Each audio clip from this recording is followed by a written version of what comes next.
Nobody picks up when you're broke. Not your friends, not your family, not the numbers you saved years ago and swore you'd call someday. The phone just rings and rings and rings. Minus $4. That's what I had. Not zero. Minus 4. I didn't just have nothing. I owed the bank money for the privilege of having nothing. He stood outside a convenience store in the rain, phone in hand, hoodie soaked through. The ATM behind him glowed green. Didn't matter. Green wasn't for him tonight. I called Marcus 3 times that week, just to hear a voice, just to feel like somebody knew I existed. He never picked up, but I could see he'd read my texts. That silence, the read receipt silence, is its own kind of cruelty. Not loud enough to be a fight, just quiet enough to make you question whether you matter at all. I used to have a plan. I used to have a job, a routine, a version of the future I could actually picture. Then the layoffs came, and when the money left, everything else started leaving too. First it was the savings, then the credit cards, then the emergency fund he'd built up to $400 and was so proud of. Then that was gone too.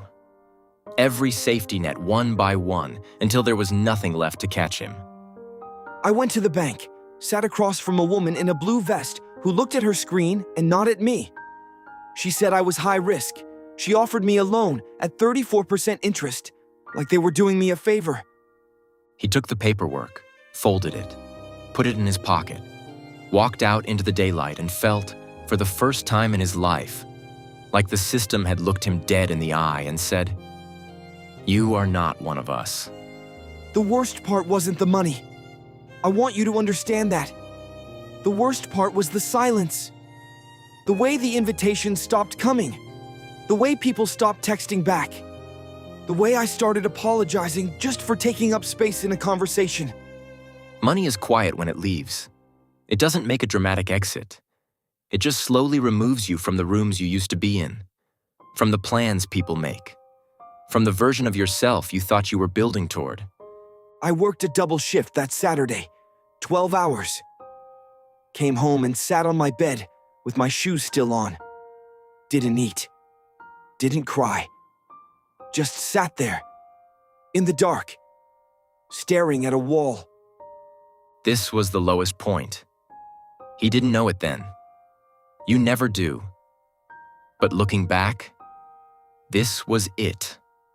The bottom of the bottom. The place where some people stay forever. I don't know what made that night different. I genuinely don't. But something in me went very still. And in that stillness, something shifted. 6 months earlier, he would have scrolled past the video. Some guy in a plain room talking about money, about compound interest, about the difference between spending and building. Nothing flashy. No Lamborghini in the thumbnail. But that night, I watched it. Then, I watched it again. Then, I found another one, and another. I didn't sleep. By 4 in the morning, I had 3 pages of notes and something I hadn't felt in a long time. A direction. He learned things nobody had ever sat him down and explained. That compound interest doesn't care how you feel. It just grows silently, reliably, whether you're watching or not. That the difference between rich and broke isn't always intelligence or luck. Sometimes it's just information. I had always thought investing was for people who already had money. Like it was a club with a cover charge I couldn't afford.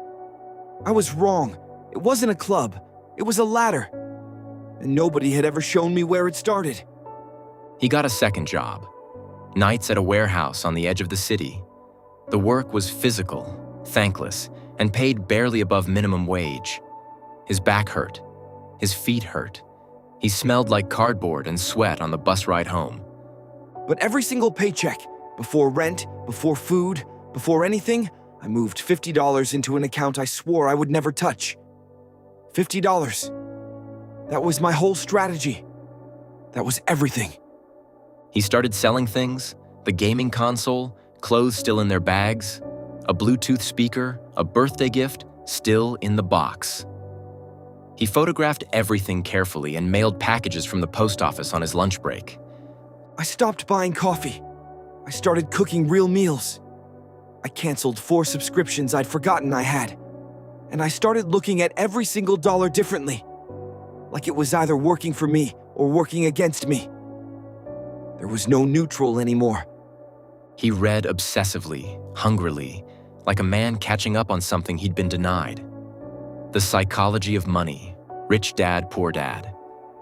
He read on the bus, on his lunch break, on the warehouse floor during the 15-minute window they called a rest. I wasn't trying to get rich, not yet. I was just trying to understand the game. Because I finally realized there was a game. And nobody in my life had ever told me the rules. Slowly, almost imperceptibly, things began to change. The freelance design work he'd been doing for fun started paying actual money. A client referral, then another, then a small recurring contract. I wasn't rich. I want to be honest about that. I was still in the same apartment, still taking the same bus. But for the first time in years, I felt like I was moving forward instead of treading water. And that feeling, I held on to it like it was the only thing keeping me above the surface. Year 1 ended. He had $3,000 saved. By most measures, unremarkable. By his measures, the most significant number he had ever written down. $3,000. I know that sounds like nothing, but I had never had $3,000 that weren't already spoken for. It was the first time in my adult life I had a real cushion. Something between me and the next disaster. He started a business, reselling vintage clothing and furniture from thrift stores. He had always had an eye for it, always noticed the things other people walked past. He just never thought that I could be worth anything. First month, $500. I reinvested almost all of it. Second month, $800. Third month, over $1,000. I wasn't celebrating. I was just quietly, carefully, building something that was mine. He hired an accountant, part-time, affordable, but real. Not because he was making serious money yet, but because he had read that wealthy people treat their finances like a business. And he was going to treat himself like a business. My credit score was a source of shame for a long time. I didn't even want to look at it. But I started making every payment on time. Every single one. And I watched that number climb. Slowly, stubbornly, like it was healing from something. And then something strange began to happen. People started coming back. Old contacts, former colleagues, acquaintances he hadn't heard from in years. Nothing dramatic. A text here, a LinkedIn message there. But the pattern was undeniable. Marcus texted me. Out of nowhere. Hey man, how have you been? Got a business idea I wanted to run by you. I stared at that message for a long time. He had changed. Not louder, not flashier. But something in how he moved through the world had shifted. He made decisions without the low hum of panic underneath every choice. He spoke without the apology built into every sentence. He stopped shrinking. I used to walk into a room and immediately calculate whether I belonged there. Whether I was dressed right, whether I could afford the drinks, whether people could somehow tell. I don't do that anymore. I walk in and I'm just there, present, like I have as much right to the air as anyone else. Year 2. The business crossed $50,000 in revenue. He moved into a better apartment, not luxury, just clean, just his. He bought a used car, paid cash, and drove home feeling like the protagonist of his own life. Year 4. Someone he'd met at a networking event referred him to a private wealth manager. His portfolio had crossed $250,000. I sat in that office and I listened. And the more he talked, the angrier I got. Not at him, at the system. Negotiated mortgage rates, waived minimums, relationship approval, flexible terms. Things that apparently exist, but only if you already have enough money that you don't really need them. It was the same bank, same building, Same logo on the door, the one that had offered him 34% interest 4 years earlier. Now they were rolling out a different set of rules entirely. Not because he was a different person, because he had a different number. I didn't say anything in that meeting. I just nodded and took notes. But inside, I kept thinking about that woman in the blue vest. About the loan application folded in my pocket. About what it would have meant to have access to these terms back then. Year 6. I opened my portfolio on a Tuesday morning. Nothing special about that Tuesday. And the number was there. $1 million. I sat with it for a while. I didn't call anyone. I didn't celebrate.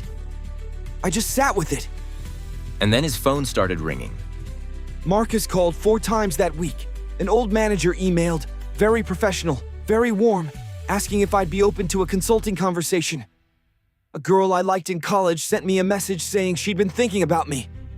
Everyone had time for me now. He understood it now, not with bitterness. Or at least, not only with bitterness, with clarity.